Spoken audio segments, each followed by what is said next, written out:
Ada pertanyaan yang mengatakan, kiranya bagaimana supaya kita ditutupin dosa-dosa kita sama Allah SWT, nggak dibongkar di dunia, nggak dibongkar di akhirat nanti. Yang pertama jamaah, kalau antum ingin dosa-dosa kita ditutupi di dunia, hendaklah kita menutupi aib saudara kita. Jangan suka membongkar aib saudaranya sendiri. Fulan melakukan ini, dibongkar, diceritakan, seharusnya engkau tutupi. Rasulullah sallallahu alaihi wasallam mengatakan, man satara musliman satarahullah. Barang siapa yang menutupi aib saudaranya muslim, maka Allah akan menutupi aib dia. Sedangkan di majelis-majelis yang kita lihat, banyak orang menggibai saudara, itu bongkar aibnya. Dia ceritakan kekurangan fulan, dia ceritakan kesalahan fulan, dia makan bangkai saudaranya, lalu engkau berharap Allah menutupi kekurangan dirimu, dosa-dosamu. Allah bisa bongkar. Maka dalam sebuah hadis Rasul sallallahu alaihi wasallam mengatakan, man tatabba'a awrata akhi tatabba'a Allah awratahu, wa man tatabba'a Allah awratahu yafdahu fi baitihi. Barang siapa yang suka mencari-cari kesalahan saudaranya, dia ikutin aib saudaranya. Ya, kalau mungkin dia seorang ustadz, dia cari-cari kesalahan ustadz lewat ceramahnya. Dia cari-cari sampai dapat. Ustadz berbuat salah. Ustadz berbicara mungkin juga lupa, sehingga dia yang sampaikan salah. Tapi kita hati-hati, orang yang mengikuti aib dia cari memang kesalahan saudaranya, maka Allah akan mencari kesalahan antum. Kalau Allah cari kesalahan antum, semua sudah tercatat. Maka orang yang Allah cari kesalahannya akan Allah bongkar dosa-dosa dia, walaupun dia di dalam rumahnya. Maka yang ingin aib-aibnya ditutupi sama Allah Subhanahu wa taala, kita berusaha untuk menutupi aib saudara kita. Dan jamaah, kita harus tahu, orang yang melakukan dosa pertama kali, insya Allah dia akan tobat. Dan biasanya orang yang ketahuan seperti maling, pencuri, itu hampir nggak ada yang pertama kali dia mencuri lalu dia ditangkap. Allah masih menutupi jemaah aibnya orang. Abu Dawud rahimahullahu ta'ala dalam kitabnya Az-Zuhd meriwayatkan sebuah asar dari Anas bin Malik radhiyallahu ta'ala anhu, utiya Umar bisyabin qad saraq. Dibawa kepada Umar seorang pemuda yang ketahuan mencuri. Lalu orang ini mengatakan, wallahi ma saraktu qablaha qab, demi Allah aku belum pernah mencuri sebelumnya. Aku belum pernah mencuri sebelumnya. Faqala Umar, kadzabta, bohong kau, dusta engkau. Wallahi ma kana Allah liyuslima 'abdan inda awwali dzambin. Kata Umar, enggak mungkin. Demi Allah, Allah itu enggak mungkin menangkap seseorang, memberikan sanksi kepada seseorang dengan awal dosa yang dia lakukan. Artinya Allah tutupin dosa dia. Tak mungkin. Lalu di riwayat lain, Ali setelah dipotong tangan orang ini, ditanya sama Ali bin Abi Thalib, benarkah itu pencurian yang pertama? Enggak. Ana sudah berulang kali mencuri. Sekarang udah dipotong tangannya. Wallahi jamaah. Nih yang kedua, kalau ingin kita ditutupin sama Allah Subhanahu wa taala, jangan terus-terusan melakukan dosa tersembunyi. Jangan. Ada orang-orang yang Masya Allah, di luar ingin selalu kelihatan baik. Masya Allah, tampak orang soleh, senyumnya melelehkan hati. Penampilannya menandakan orang yang beriman. Tapi kalau dia sedang sendirian, sedang gak ada yang melihat dia, dia melakukan dosa tanpa peduli sama Allah Jalla Jalaluh. Ingat, dalam sebuah hadis yang Rasul sallallahu alaihi wasallam menceritakan, akan datang la ya'tiyanna aqwamun yaumal qiyamah bihasanatin amsala jibala tuhama bidan. Akan datang nanti pada hari orang yang bawa pahala yang putih bersih. Subhanallah, pahalanya banyak seperti jajaran gunung Tihamah yang ada di Jazirah Arab jemaah. Bidon putih, Masya Allah orang. fayaj'aluha Allah haba'an manthur.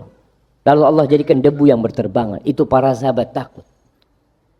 Mereka mengatakan, ya Rasulullah, sifhum lana, jallihim lana ya Rasulullah. Tolong sifatin mereka.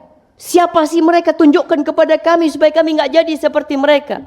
Amma haula, mereka itu seperti kalian. Salat malam seperti kalian salat malam. Bukan orang biasa-biasa. Masya Allah. Tapi idza khalau bimaharimillah intahakuha. Kalau mereka sedang sendirian dengan yang Allah haramkan, mereka langgar itu jemaah. Maka yang itu masih ingat bagaimana Imam Ahmad bin Hanbal ketika mendengarkan bait syair yang ada yang tanya gimana hukumnya menasyidkan nasyid-nasyid, kata dia. Tanya seperti apa nasyid itu. Lalu Imam Ahmad dikasih contoh sama orang ini. Idza ma qala li rabbi amastahyaita ta'sini wa tukhfi dzamba an khalqi wa bil isyani ta'tini. Kata Imam Ahmad, coba kau ulangi lagi. Diulangi. Idza ma qala li rabbi amastahyaita ta'sini wa tukhfi dzamba an khalqi wa bil isyani ta'tini. Itu Imam Ahmad masuk rumahnya menangis beliau. Wallahi itu Imam Ahmad jemaah. Apa arti bait syair ini? Apabila Rabbku berkata kepadaku, apa kamu enggak malu berbuat maksiat kepadaku? Engkau sembunyikan dosa itu dari makhluk. Engkau enggak kepingin orang tahu dengan dosa-dosamu, tapi engkau tampakkan dosamu kepadaku. Maka orang-orang jamaah yang terus berbuat dosa yang tersembunyi, kebaikannya nampak, nggak punya kebaikan tersembunyi. Maka yang seharusnya kita sembunyikan itu amal soleh. Rasulullah SAW mewasiatkan kepada kita, liyakun li ahadikum khib'un min amalin soleh. Hendaklah sebagian kalian ini memiliki khib', sesuatu yang tersembunyi dari amal soleh. Antum sembunyikan amal soleh. Usahakan tidak ada orang yang tahu sampai antum mati. Kalau antum berbuat amal soleh itu, antum sedekah, antum bantu orang, untuk apa? Sampai mati kalau bisa nggak ada yang tahu. Mudah-mudahan itu yang akan membuat Allah menutupi dosa-dosa antum. Karena antum menutupi amal soleh antum. Bukan malah perbanyak amal dosa-dosa pada waktu tersembunyi. Kemudian yang ketiga, agar kita mendapatkan ditutupin dosa kita sama Allah nanti di dunia dan di akhirat, jangan suka menceritakan dosa antum. Jangan suka. Rasulullah sallallahu alaihi wasallam mengatakan, kullu ummati mu'afa illa al-mujahirin. Semua umatku itu akan dimaafkan kecuali orang yang berbuat dosa terang-terangan. Ustaz, gimana Ustaz? Orang berbuat dosa terang-terangan. Wallahi jamaah, ketika fitrah sudah rusak, orang itu nggak malu berbuat dosa terang-terangan. Lalu Nabi menjelaskan gimana berbuat dosa terang-terangan. Wa inna minal mujaharah, di antara bentuk berbuat dosa terang-terangan. Ini salah satu modelnya. Ayya'malar rajulu bil-laili amalan, thumma yusbih wa qad satarahullah. Seorang yang malam hari berbuat dosa, kemudian di pagi harinya Allah tutupi dosanya. Allah nggak bongkar ketika dia berbuat dosa.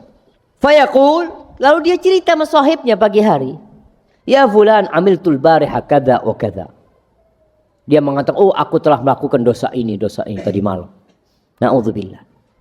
Ada yang berzina menceritakan perzinaan. Ada yang berzina di masa sekarang kemudian mempublikasi perzinaan. Dan hati-hati nih jemaah. Kita bicara menutupi aib saudara kita. Jangan sampai antum menjadi orang yang ikut menyebarkan kemaksiatan dan perzinaan. Ada video, dapat video orang berzina, kemudian diupload atau kemudian disebarkan via WA. Kemudian antum ikut menyebarkan, hati-hati Allah bongkar kesalahan antum. Seharusnya antum tutupin, tidak ikut-ikut menyebarkan hal itu.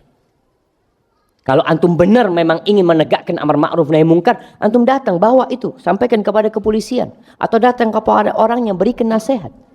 Maka ini termasuk menyebarkan jamaah atau berbuat dosa terang-terangan. Tadi orang berbuat dosa malam, paginya dia cerita, atau dulu dia pernah berbuat dosa pada waktu masa muda.